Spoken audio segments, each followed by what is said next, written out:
What's up, Hobby Maniacs? Rob Barrett here today with a look at the newest White Dwarf. This is issue 89, dated 10th of October 2015. And of course, it's all about the new Ghostkeel battlesuit ninja Tal stealth suit with the pilot inside.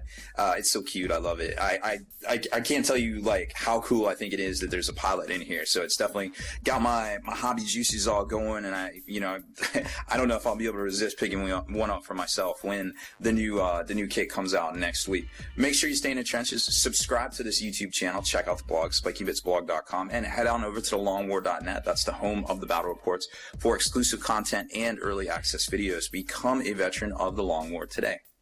So like I said, it's a really interesting White Dwarf. Of course, not a whole lot of like quote-unquote spoilers and secrets in here because Games Workshop is very careful to not, kind of put that out. And, even though we see the leaks, usually a week out, the stuff that they're going to picture in here isn't anything new on, for the most part. But however, the Warhammer Visions did get leaked, about a month ago, the one for November. So, of course, that picture had all of the new releases, and we're already starting to see some of the Breacher squads, the new Fire Warriors, and some of the other cool stuff. I guess there's some sort of new Crusade and some Raven Guard minis. Everything's looking tight. Don't know all the details on it. It's still just kind of breaking right now over the past couple days. So, it's really interesting time for the hobby because not only do we get Tal, but we also get some new Space Marine stuff as well. And hey, who doesn't like new Space Marines, right? So here's a look at what we know is coming from the Tal. And I wrote this article up on Spiky a day or two ago or something like that, where it was like, the four things we really need to know about Tal. And, one of them is, are they going to get a formation, like a Decurion detachment kind of thing, where, maybe you get three hammerheads and together when they link their shot, kind of like the Space Marine Vindicators, they would get the big template, ignore cover kind of thing. And, maybe there'll be one for these guys because these are 360 points. They're priced a little high, but I still feel like depending on how the signature suit, the systems are pointed, and some of the upgrades and stuff you can give them, that they might actually be a value at that point. So it's really interesting, that Games Workshop waited till last week to put out the Codex, which I understand from a business standpoint. They're trying to, flatline their revenue stream. They don't want all these hills and valleys and spikes and valleys if they put everything out at the start of the month like they used to.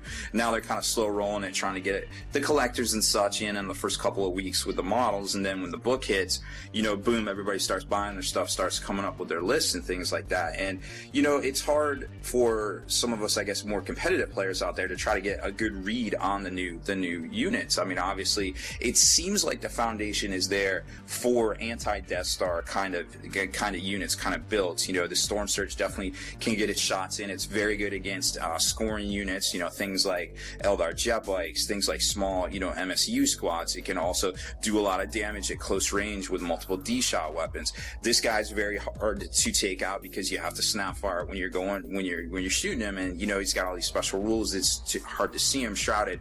I don't like that he's toughness 5, and we'll get to that when we see his rules, but he has a very specific role, and I'm not exactly sure.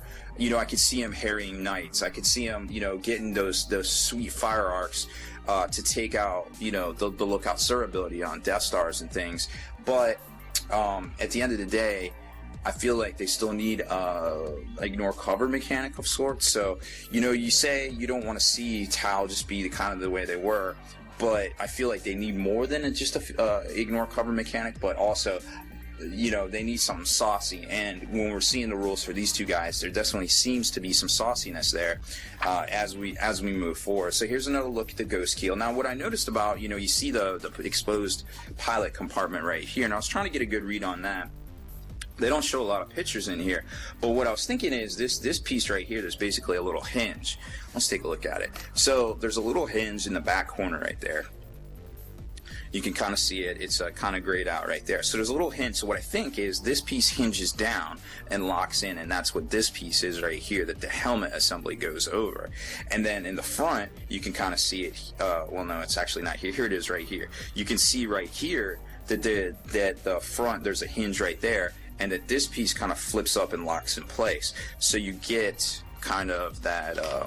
you can kind of see it. Well, you can't really see it in here, but you see that's the piece I'm talking about, that maybe the head pops off or something. And then in the front, you can definitely see it more right here, you can see that hinge line right there behind the front armor plate. So that's that seems to be where it would flip up and that would flip down, and then a little helmet kind of might lock down into place there. But it's full of detail. There's like, you've got all your thrusters and things like that. Your cyclic ion, the new cyclic ion blaster, your crazy meltas, and your stealth shrouded drone thingies there. And then of course, new releases, some Forge World stuff that we hadn't actually seen from Forge World. So I don't know if they got their wires crossed there, but this is actually the first time we saw the Medicaid detachment for the Solar Auxiliary.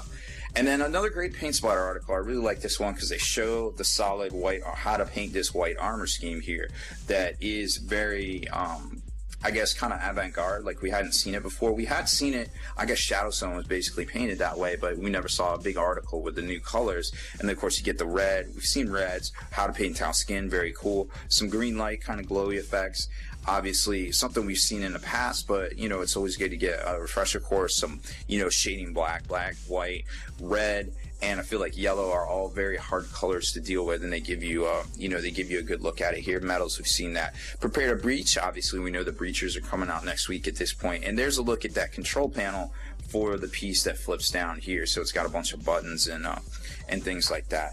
And then it gets into some features on 40K itself, like this Godsmoke's Crusade Force. Then there's some more armies on parade, Age of Sigmar kind of timeline thing.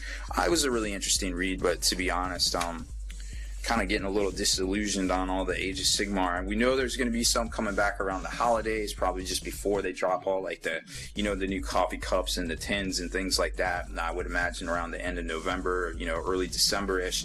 Hopefully they don't get too crazy with the Cheese Whiz and, turn folks off again, because I really feel like that's a lot of what's happening right now. People are still on the fence about Tau.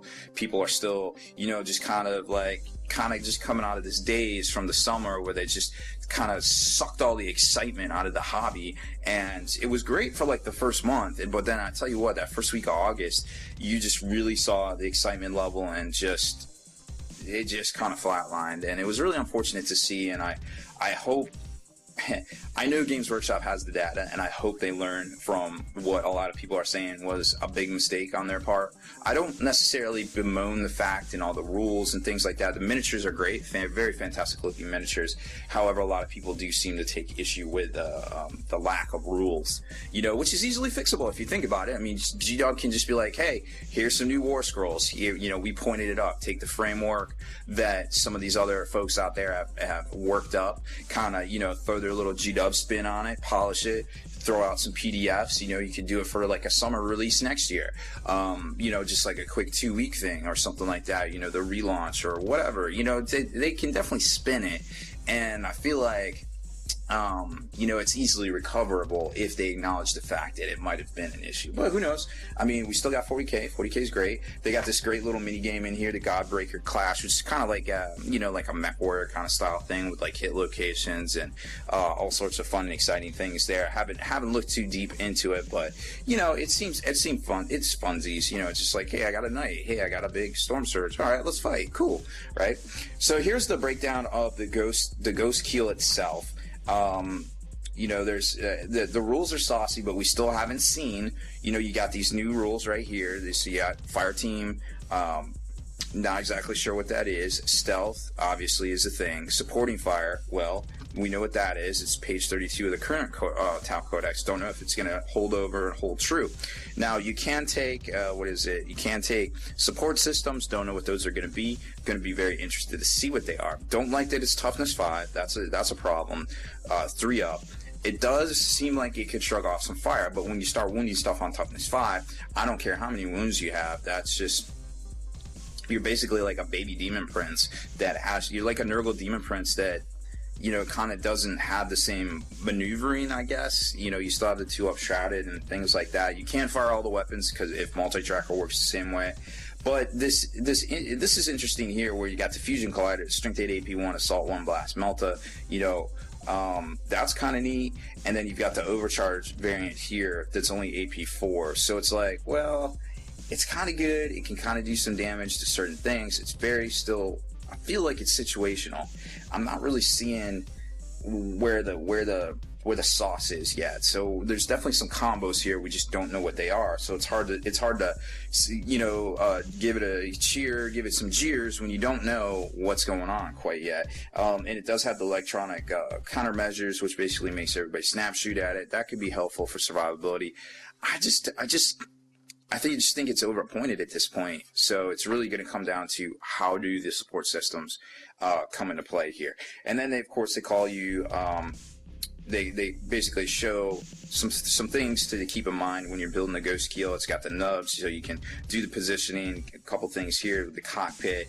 Then you got your special weapons, and it does look like that head is a separate assembly, so it is going to lock in over top of the flip down compartment there. And then to the back, we got the saucy, well, not really saucy. Third sphere expansion hits Damocles Gulf. So here we go again, right? That's probably going to be based as the Codex, and then of course the Tau Ghostkeel battlesuit, $75.